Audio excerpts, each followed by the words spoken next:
Hello students and welcome to R S academy. जैसे आप सबको पता है कि मैं आपके लिए लेके आता हूँ डेली प्रैक्टिस सेशन फिजिक्स का। हम किसके प्रैक्टिस सेशन करते हैं? फिजिक्स का, जो मोस्ट इम्पॉर्टेंट टॉपिक होता है आपके लिए, क्योंकि फिजिक्स का स्कोर ही आपको आईआईटी जेईई में रैंक दिला सकता है और नीट में आप अच्छा स्कोर कर सकते हैं। बाकी जो केमिस्ट्री होता है, बायोलॉजी होता है, मैथमेटिक्स, वो सब कर लेते हैं। आईआईटी वाले जैसे फिजिक्स, मैथमेटिक्स और केमिस्ट्री कर लेते हैं, नीट में बायोलॉजी और बॉटनी केमिस्ट्री कर लेते हैं। फिजिक्स आपको रैंक दिलाता है, बाकी जो सब्जेक्ट आपको सिलेक्शन दिलाता है। इसमें जितना ज़्यादा अच्छा स्कोर करेंगे उतना ज़्यादा आपका बेहतर रैंक आएगा।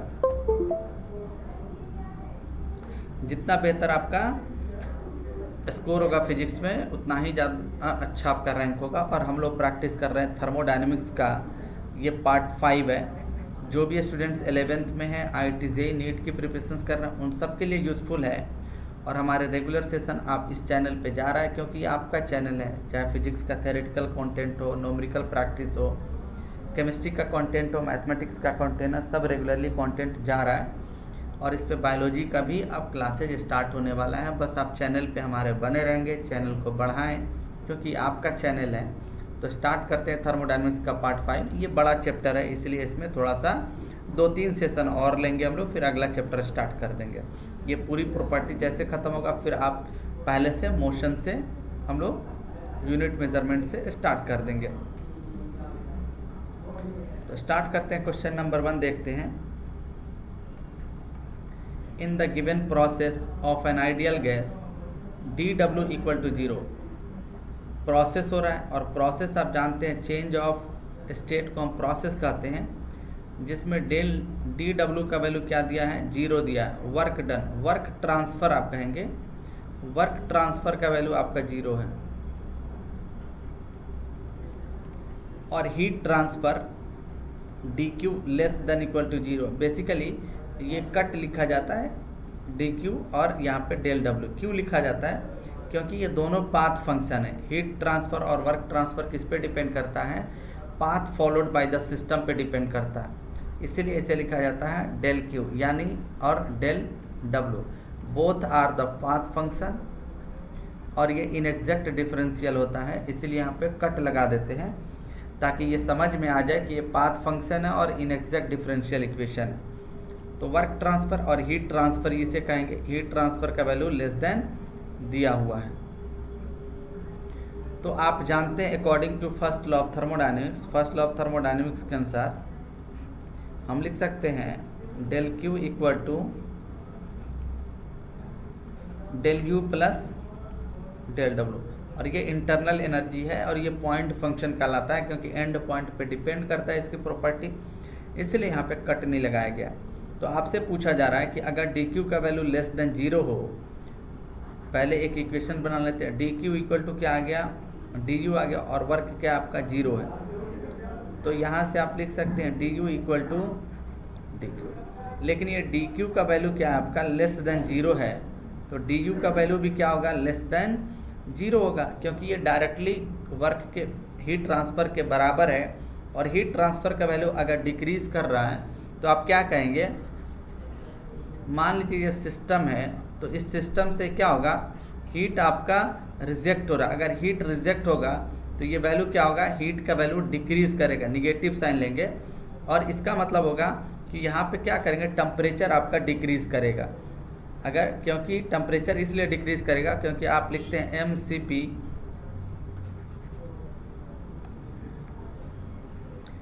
आप जानते हैं कि internal energy function of temperature होता है आइडियल गैस के लिए। अगर इंटरनल एनर्जी का वैल्यू डिक्रीज़ करेगा तो टेम्परेचर ऑब्वियस सी बात है क्या होगा? अपना डिक्रीज़ कर जाएगा। तो आप क्या लिखेंगे? In that situation the temperature will be decreases. According to the given condition temperature क्या हो जाएगा? हमारा डिक्रीज़ कर जाएगा। Question number 2। An ideal gas heat engine is operating between the temperature limit, यानी टेम्परेचर T1 इक्वल टू दिया हुआ है 227 डिग्री सी। तो ये डिग्री सी में दिया, कैल्विन में बदलने के लिए हम क्या करते हैं? 273 ऐड कर देते हैं। तो जब आप ऐड करेंगे तो ये क्या हो जाएगा? 500 कैल्विन। T2 का वैल्यू दिया हुआ है 27 डिग्री सी। एब्सोल्यूट टेम्परेचर में बदल लेंगे तो 27 प्लस 273 आ जाएगा। ये वैल्यू कितना होगा 300 केल्विन। तो आप यहाँ पे देखेंगे इट एब्जॉर्ब द हीट इतना, और यहाँ पे जैसे मान लीजिए क्या क्या कर रहा है कि ये एक सोर्स है, T1 टेम्परेचर है, और ये एक हीट इंजन है जो ऑपरेट हो रहा है लाइक दैट, और ये हीट Q1 यहाँ से सप्लाई हो रहा है जिसका वैल्यू दिया 10⁴ जूल, और यहाँ से ये क्या कर रहा है, वर्क कर रहा है। तो कुछ अमाउंट क्या होगा कि टोटली वर्क में कन्वर्ट नहीं होगा अगर एक्चुअल साइकिल होगा। ये T2 है तो यहाँ पे रिजेक्ट हो रहा है Q2। तो आपसे पूछा जा रहा है कि the amount of heat converted into work, जो ये हीट दिया जा रहा है वो कितना वर्क में कन्वर्ट होगा। तो हम सब जानते हैं इफिशियंसी इक्वल टू क्या होता है 1 - T2/T1, 1 - T2/T1, और वर्क डन इक्वल टू क्या होता है एक और इक्वेशन होता है इफिशियंसी इक्वल टू क्या होता है work done divided by heat supply, कि कितना अमाउंट अपने हीट यहाँ से क्यों दिया जो रेस्ट अमाउंट वर्क में कन्वर्ट होगा। और इफिशियंसी आप निकाल रहे हैं तो ऑब्वियस सी बात अगर एक्चुअल साइकिल होगा तो W लेस देन क्या होगा हीट सप्लाइड से। तो इन दोनों ये इक्वेशन 1 मान लें और ये इक्वेशन 2 मान लें, दोनों इक्वेशंस को हम बराबर कर दें तो क्या लिख सकते हैं 1 - T2/T1 इक्वल टू W/Q1 लिख सकते हैं। 1 - T2 का वैल्यू 300 है divided by 500 equal to W का वैल्यू क्या है निकालना है हमें, और 10⁴ जूल दिया हुआ है। तो जूल में भी आंसर आएगा, ये 2 0 से 2 0 कैंसिल होगा, 5 - 3/5 इक्वल टू लिख सकते हैं W × 10⁴। यहाँ 2/3 इक्वल टू लिख सकते हैं W डिवाइडेड बाई 10⁴। तो W इक्वल टू यहाँ से इक्वेशंस क्या हो जाएगा आप खुद देख ले, मल्टीप्लाई कर देंगे तो 2/3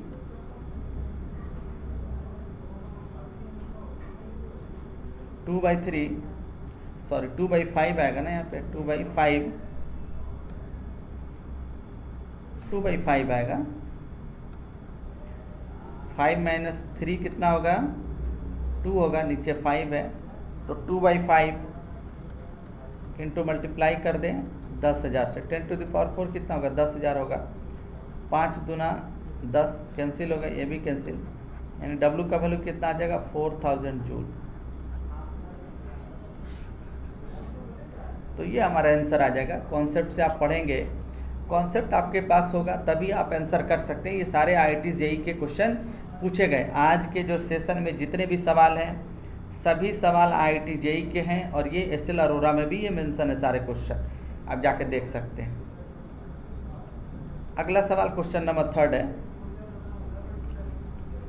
क्वेश्चन कर internal energy of a system is defined as, internal energy को हम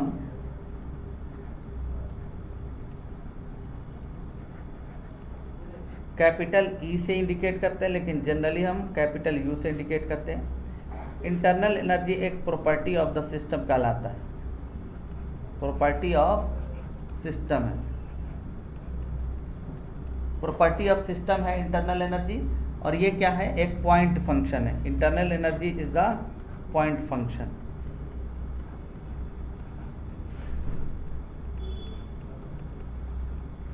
internal energy property of the system है और यह एक पॉइंट फंक्शन है।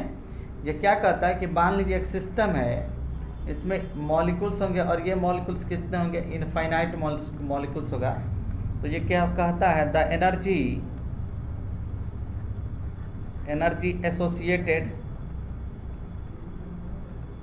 Associated with molecules is called internal energy. जो एनर्जी मॉलिक्यूल से एसोसिएटेड हो जाए उस एनर्जी को हम क्या कहते हैं इंटरनल एनर्जी कहते हैं। तो आप कह सकते हैं all type of the energy which are associated with the molecule, जितने भी एनर्जी मॉलिक्यूल से एसोसिएट हो जाए उसे हम इंटरनल एनर्जी कहते हैं। जैसे आप क्या कहेंगे the sum of kinetic and potential energy of all molecules of the system. हमने यही बोला ना कि जितने टाइप के एनर्जी होंगे अगर मॉलिक्यूल से एसोसिएट हो जाएंगे तो उन सभी सम का एनर्जी क्या कहलाएगा इंटरनल एनर्जी कहलाएगा। तो इस तरह से B is the right answer. अगला क्वेश्चन है क्वेश्चन नंबर 4, आपको सही जवाब चुनने हैं। सेलेक्ट द करेक्ट स्टेटमेंट, कि इनमें से सही जवाब क्या है। Internal energy of path function, दो तरह का फंक्शन होता है, एक होता है पाथ फंक्शन और दूसरा होता है पॉइंट फंक्शन। कुछ सिस्टम के प्रॉपर्टी ऐसे होते हैं जो पाथ फॉलोड पे डिपेंड करते हैं, कुछ ऐसे होते हैं जो एंड पॉइंट पे डिपेंड करते हैं, जैसे हीट ट्रांसफर,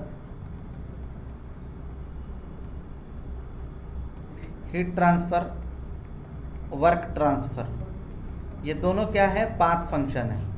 पॉइंट फंक्शन जो प्रॉपर्टी ऑफ द सिस्टम होता है जो एंड पॉइंट पे डिपेंड करे, जैसे इंटरनल एनर्जी हो गया, इंथैल्पी हो गया, एंट्रोपी हो गया, ये सारे क्या कहलाते हैं, पॉइंट फंक्शन कहते हैं। एक और भी पाथ फंक्शन होता है, लेकिन अभी वो आपको नहीं जानना है। तो select the internal energy is a path variable, नहीं ये क्या है, पॉइंट फंक्शन है, तो गलत स्टेटमेंट है। Heat is a path variable, ये सही है। Heat transfer, work done is a state variable, नहीं। Internal energy is the microscopic variable, तो heat is a path variable, internal energy is microscopic variables, microscopic energy होता है। तो अगर ये बी भी यहाँ पे है और ये डी भी है, लेकिन सुटेबल क्या होता है, हीट जो होता है एक पाथ फंक्शन है, वो path followed by the system पे डिपेंड करता है, तो आप कहेंगे बी इसका सुटेबल आंसर होगा। Question number 5, first law of thermodynamics is based on the, first law of thermodynamics किस पे बेस्ड है, कंजर्वेशन ऑफ एनर्जी पे। तभी तो आप कहते हैं कि in a close system conservation of energy पे, आप क्या कहते हैं, in a close system, close system, जिसमें क्लोज सिस्टम क्या होता है, हमने बताया इससे पहले कि सिर्फ एनर्जी का इंटरेक्शन होगा, मास का इंटरेक्शन नहीं होता है। तो आप क्या कहते हैं, नेट हीट सप्लाइड सम, सिग्मा का मतलब क्या होता है, समेशन, इक्वल टू क्या होगा, net work done in a cyclic process, in a cyclic process, ध्यान रखेंगे, इन अ साइक्लिक प्रोसेस।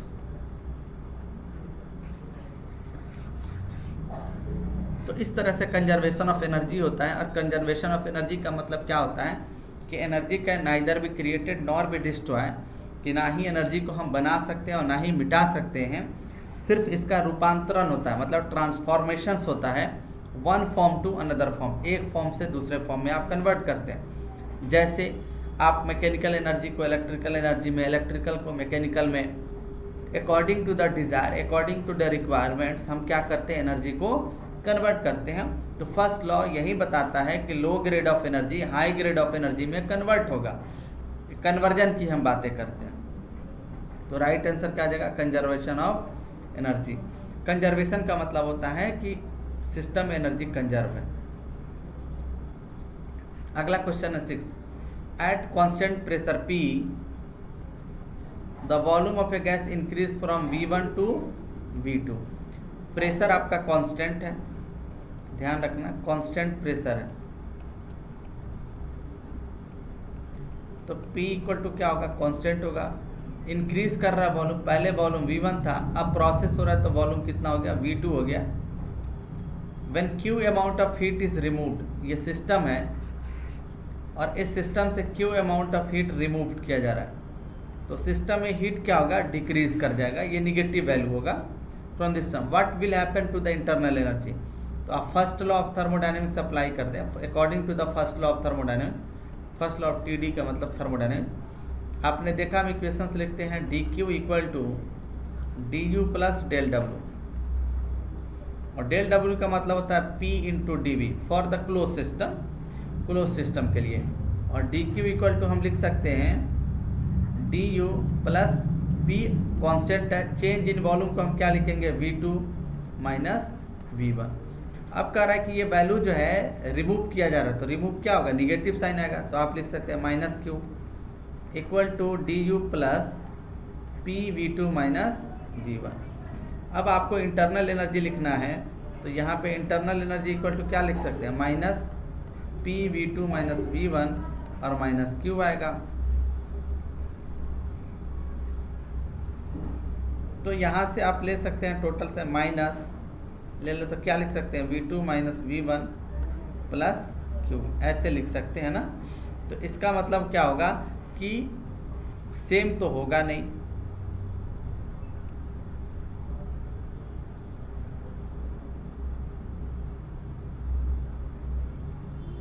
तो डिक्रीज करेगा, लेकिन यहाँ पे भी क्या होगा आपका माइनस साइन आ जाएगा, क्योंकि इधर आप इसको माइनस लेके आएंगे। Increases from V1 to V2, तो V2 का वैल्यू इंक्रीज करेगा तो ये वैल्यू पॉजिटिव ही होगा, तो पॉजिटिव होगा तो प्लस साइन आएगा, तो आप कहेंगे decrease by the amount B। ये आंसर हो गया आपका B माइनस साइन के साथ। लेकिन तो कॉन्सेप्चुअल सवाल था, ये सवाल पूछा गया सब। अगला सवाल है question number 7, which of the following variable is intensive. Intensive दो तरह के प्रॉपर्टी होता है, प्रॉपर्टी दो तरह के होते हैं, एक आपका होता है एक्सटेंसिव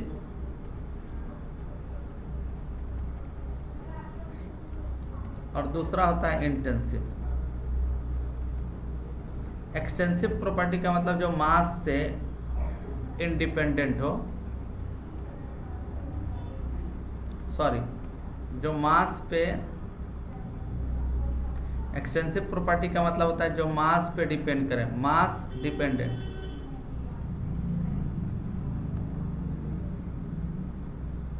जो मास डिपेंडेंट, और इंटेंसिव प्रॉपर्टी जो मास से इंडिपेंडेंट हो, मास इंडिपेंडेंट प्रॉपर्टी। मास इंडिपेंडेंट प्रॉपर्टी,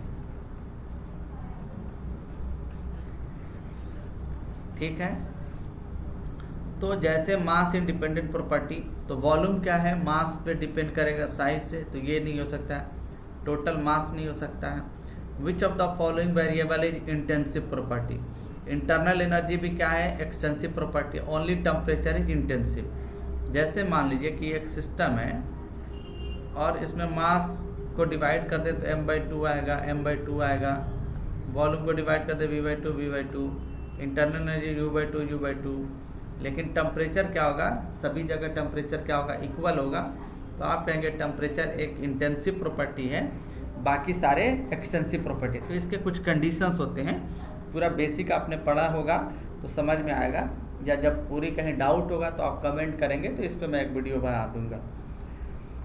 तो आई होप आपको काफ़ी चीज़ें समझ में आ रहा होगा, कॉन्सेप्ट के साथ आप प्रैक्टिस कर रहे हैं, बस आप चैनल पे बने रहें, प्रैक्टिस करते रहें। बाकी आप स्वस्थ रहें, ईमानदारी से मेहनत करें, पेरेंट का रिस्पेक्ट करें, और बाकी अगले सेशन में फिर मिलेंगे थर्मोडायनेमिक्स का पार्ट 6। तब तक के लिए थैंक यू फॉर वॉचिंग।